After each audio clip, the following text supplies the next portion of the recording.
Mga kapamilya, muling nagbabalik ang weekend online tambayan para sa buong pamilya. PGT Exclusives! Ako po si Wise Estabilio. At ako naman po si Lorraine Galvez. Simula ngayong gabi, kami ang mga kasama niyong team online tuwing Sabado at Linggo. Dito lang sa PGT Exclusives, extended ang bonding dahil mas makikilala pa natin ang ating mga contestants. At syempre, no, invited sila sa ating trending party. Just use our official hashtag for tonight. Hashtag PGT7Power. At hindi lang yan. Ano pa? Dahil mayroon kaming exclusive content na para lang sa ating team online. Isa na dyan ang ating birthday celebration with our PGT judge, Miss Catherine Bernardo. Kaya naman, let's all watch this. Wait, unahin ko. Pero for this moment of time, kantahan muna natin ang happy birthday si Catherine! Sabay-sabay, go!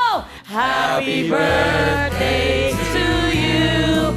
Happy birthday to you. Happy birthday, happy birthday. Happy birthday to you. Wish, wish! Ayan na nga. Happy birthday, Kat! It's a yes! Happy birthday! Love you, Kat. At yan nga ang ating birthday celebration para sa ating queen na si Miss Catherine Bernardo. Di ba 2 beses tayo nag-celebrate ng kanyang birthday? Una sa MediaCon, pangalawa naman ay sa audition. Yes, at pangatlo sa PGT Exclusive. Ay, wala. Please welcome, di ba, Yes. Miss Catherine Bernardo? Happy birthday, Miss Kat! Happy Di ba? birthday. Akalain mo. Kakaiba. Oh, at saka akalain mo 'yon, 2 beses ka mag-celebrate ng birthday mo dito sa Pilipinas Got Talent, di ba? Totoo. Yung una, may pa-cake sa media Ah. Yung pangalawa, may pa-cake at merong talent portion. May pakik at may mga pakaldero, pakaserola itong si John Rest naman. Totoo. Oo. Kaya mo ba 'yon, Lorraine? Yes, kaya ko yun. Mag-surprise para sa mga mahal mo sa buhay, mag-birthday.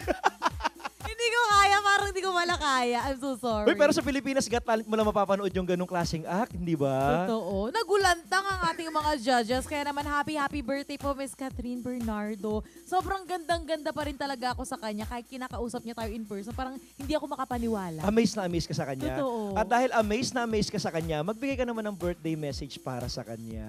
Miss Cat. Happy birthday po sa'yo. Thank you so much for inspiring women, di ba? Women in general, sa mga bata, na mga babae na gustong maging katulad mo one day. Thank you so much for inspiring us. Happy birthday to you. And pupunta kami sa inyo mamaya. Ay, hindi pala. Invited pala tayo. Pero ako naman, Miss Catherine Bernardo, happy birthday sa'yo.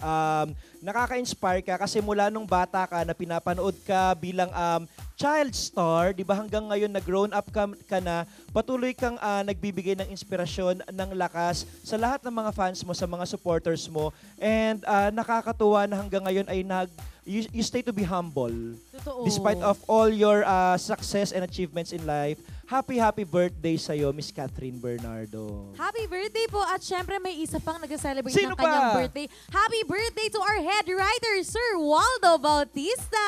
Kuya Waldo, happy Sir birthday Wal. sa'yo. Happy birthday. Ang dami nating celebration. Oo, alam mo, araw-araw dapat sineselebrate natin ang life. Importante yun. Kasi di ba dapat maging masaya lang tayo sa buhay. Yes, happy lang tayo. Eh, yung next contestant natin, makikijoin kaya sa ating celebration? Eto na mga kapamilya, Pilipinas Got Talent na.